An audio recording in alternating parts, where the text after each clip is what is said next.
So one of the most anticipated releases this year for designer fragrances was definitely the new flanker for the Guerlain Ideal collection, Extreme.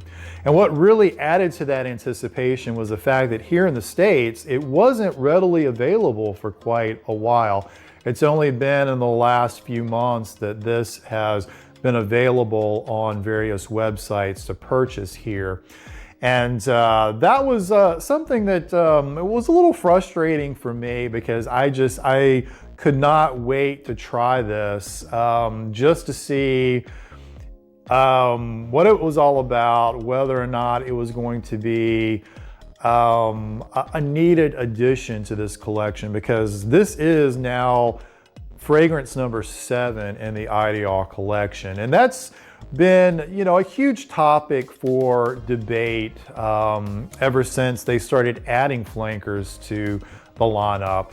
Whether or not it was really necessary to have all of them, or were each different enough from the others to warrant going out and purchasing a bottle. Well, as you might recall, I did a video about that not too long ago, and personally I came to the conclusion that I enjoy having every single one of them. I really enjoy the fact that they are true flankers of one another. You've got that commonality running through them, especially that almond note.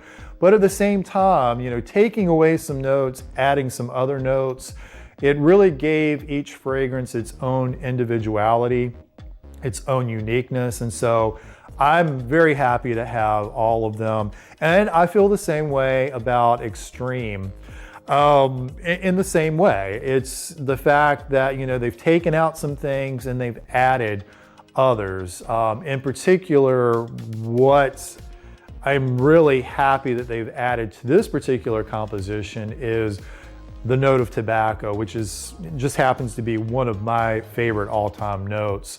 But yeah, in addition to the almond, in the opening, you've got that almond, you've got heliotrope, you've got pink pepper.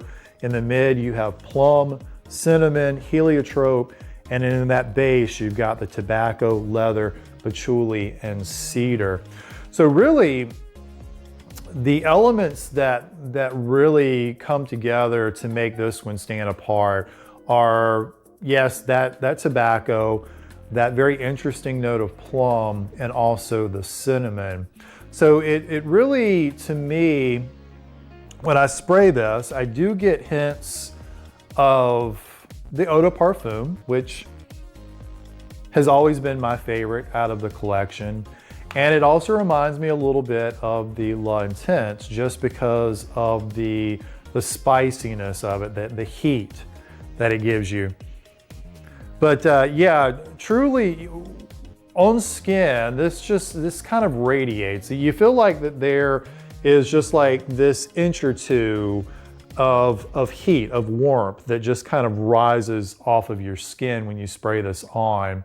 So it truly makes it an outstanding fragrance for cold weather. When you are bundled up, you know, big coats, sweaters, scarves, things like that, just having that extra warmth around you. I mean, it's just outstanding. One of the things that I was disappointed in, though, was when I learned that Guerlain was yet again going to change the bottle style of the collection. So what they were going to do is they were going to take away that rubber piece that is on the other 6 fragrances from the Ideal collection. That to me just looked really, really cool. Not only that, but I also felt like it was nice protection for the bottle too. When you look at this one, I mean, you can just really take note of the sharp corners here. And you can imagine that if you were to drop this on a hard surface, it's going to do damage one way or the other. It's going to damage the surface of whatever it hits, and it could chip the corner, or it could bust the bottle entirely, which makes me kind of nervous. But I tell you, when I saw this new bottle, I mean, this is just a good looking bottle. And, you know, taking pictures of this, it's so photogenic. And so it kind of won me over. I mean, I do like that old bottle style. I love that colored rubber piece that goes around the outside. And I'm glad that I have those bottles, but I probably will start collecting the newer bottle for all of those as well. And I do want to pick up 100 ml of the Extreme. So all in all, my impressions are definitely favorable, if you haven't already guessed that by now. I do feel like, as far as ranking these, I mentioned earlier that the Eau de Parfum was definitely my favorite, followed probably by the Cologne at number 2, then the Eau de Toilette number 3.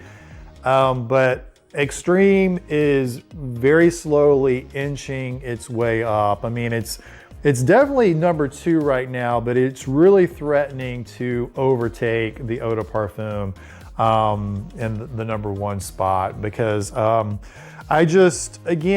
such a big fan of the tobacco note, and I love the way that it's done in this. I love the spiciness. I love the heat of this. And to me, it's just, it's a remarkable fragrance. I think Terry Wasser has done an outstanding job at coming up with yet another fragrance in this collection, number 7. So I don't feel like it's redundant at all. And pretty much everybody that I talk to, they feel the same way. Those that were skeptical, like myself in the beginning, they really have been won over to Extreme. So that'll do it for this review of the 2020 release of Guerlain Ideal Extreme. As always, I'd love to hear what your thoughts and opinions are about this particular fragrance. Do you currently have it in your collection? Do you love it as much as I do? Do you feel like that it is truly one of the best releases for men this year? Let me know what you think in the comments below. And until we meet again, take care. We'll see you.